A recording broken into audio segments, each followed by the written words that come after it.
Bansang China, naghahamon, gegerahin na daw ang Pilipinas. Payag ba kayo, mga kabayan? Gustong sakupin ng China ang Pilipinas. Mas marami daw silang sundalo. Kahit dito sa Japan, binabalita, kailangan maging handa.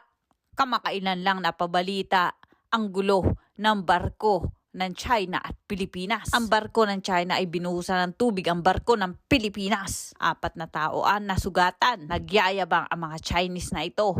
Gustong-gustong sakupin ang Pilipinas at sinasabing kayang-kaya nila. Kaya ready na sila sa gera. Ano nga ba ang mga paghahanda na dapat gawin ng mga tao na nasa Pilipinas? Oo, nakakatakot ang gera.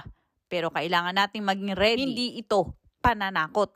Kailangan po ay maging handa. Marami na ang nagbabalita sa social media. Kapag natuloy ang gera na ito, marami ang maaapektuhan, lalo-lalo ang mga kawawang inosenteng bata. Maraming masasaktan, maraming magkakasakit, at marami ang magugutom. At syempre, marami ang mamamatay laban lang Pilipinas. Kahit dito sa Japan, paulit-ulit binabalita ang mga Chinese ay ready sa paggera sa Pilipinas. Huwag naman po sana mangyari.